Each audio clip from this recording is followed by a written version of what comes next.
La B6 vous offre le journal de l'économie.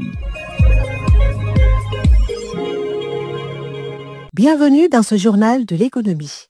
Un PIB de 6,3%, une réduction du déficit public de 3,7% à 3,2% en perspective de 2026 et une inflation rétrécie à 0,6% avec les projections positives, entre autres statistiques de la performance économique réalisée par l'UEMOA au courant de l'année 2025.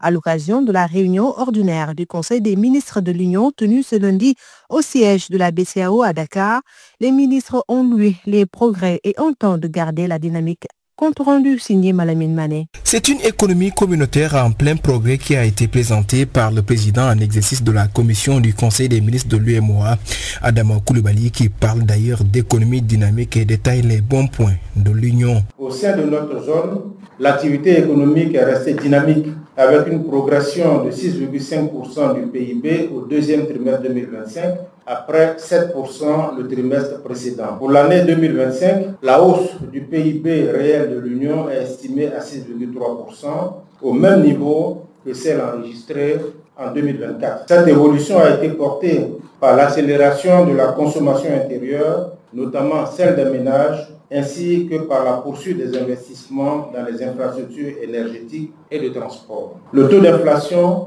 en glissement annuel s'est établi à 0,6% au deuxième trimestre 2025, après 2,2% le trimestre précédent. La détente des prix a été favorisée par une offre locale de produits vivriers suffisants et la baisse des prix des produits énergétiques et alimentaires importés, ainsi que celle des prix des carburants à la pompe dans certains pays. Selon les projections, le taux d'inflation ressortirait en moyenne à 1,2% en 2025, après un niveau de 3,5% en 2024. Au niveau des finances publiques, il convient de relever une réduction du déficit budgétaire global de l'Union qui passerait de 3,7% du PIB en 2025 à 3,2% en 2026, après une réalisation de 5,1% en 2024. Ces performances réalisées malgré un contexte international marqué par des tensions économiques et géopolitiques, ce qui résulte des efforts de mobilisation des ressources internes et externes fournis par les membres. C'est félicité le président qui a d'ailleurs annoncé plusieurs décisions issues de cette session, notamment l'institution de l'enquête harmonisée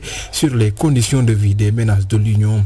Cette session a permis également au président du Conseil des ministres de passer le témoin à son successeur Aboubakar Nakanabo, ministre de l'économie et des finances du Burkina Faso, pour un mandat de 2 ans, en vertu de l'article 11 du traité de l'UEMOA. Merci Malamine Mané, c'est tout pour aujourd'hui.